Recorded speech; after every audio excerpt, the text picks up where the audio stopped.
有兩個 radioactive sources， 分別係 radioactive source X 同埋 Y 啦。跟住咧，佢哋就有初次嘅 activity of X 就係100 kilobecquerel， 跟住Y 就係200 kbecquerel 啦。咁經過咗一日之後，佢哋嘅 radioactivity 就係一樣嘅。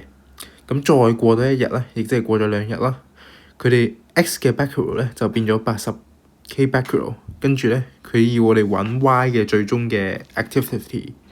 咁我哋先畫一畫個 flow 出嚟先啦，我哋清晰少少。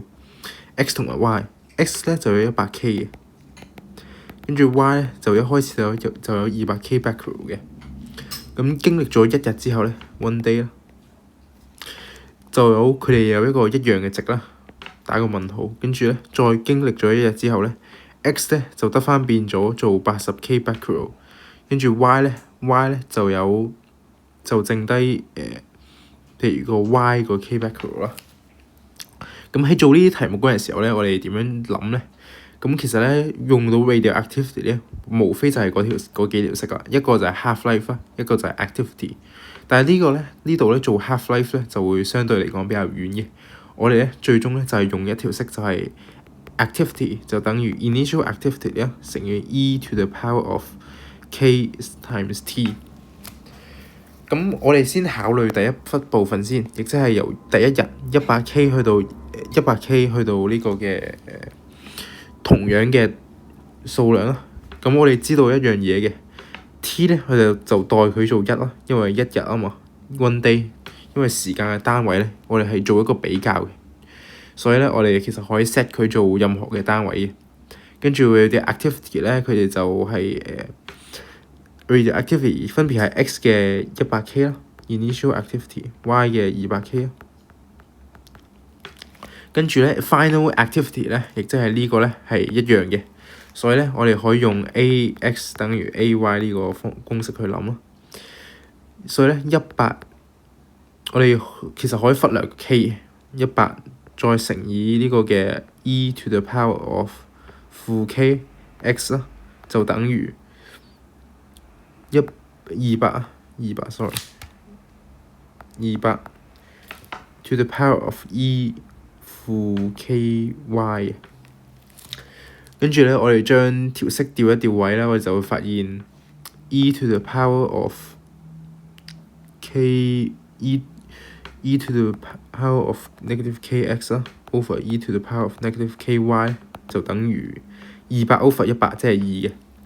咁因為呢個係個分數嚟啊嘛，分數咧其實咧就等於 e to the 負 KX 再減 e to the 再減呢個嘅 power 啦，除嘅 power 係相減噶嘛，跟住 e 嘅 KY 減 KX 咧就等於2，亦即係咧 KY 減 KX 咧就等於 ln 2啦。咁我哋有咗呢個結論之後咧，我哋就可以用嚟去揾呢個嘅另外一邊啦。咁另外一邊係點嘅咧？我哋係可以用一日之後去到最後嗰一日嘅，佢哋同樣嘅過程咧都係用一日嘅，所以 T 亦都等於1嘅。跟住咧 radioactivity 咧，因為一樣噶嘛，所以咧 A0X 咧其實就等於 A0Y 嘅。我哋要做一個比較啊嘛，亦即係AX 除以 AY 啦。AX 除以 AY 其實就等於，因為 A0 佢係initial activity， 佢哋兩個都一樣啊嘛，我哋可以鏟咗佢。最後咧就係 e to the 負 KX 除以 e to the 負 KY 啦。咁 X 同 Y 佢係代表符號啫。咁 AX 佢哋上面俾咗嘅，佢係80 K 啊嘛，80代80咯。咁 AY 咧就等於 e to the， 因為佢哋 e to the 負 KX 除以 e to the 負 KY， 咁其實咧最後咧係 KY 減 KX 嘅。咁 KY 減 KX 係等於咩啊？ ln 2咯，因為我哋頭先計出嚟嘅結論，所以咧80 over AY 就等於 e 嘅 ln 2次方啦。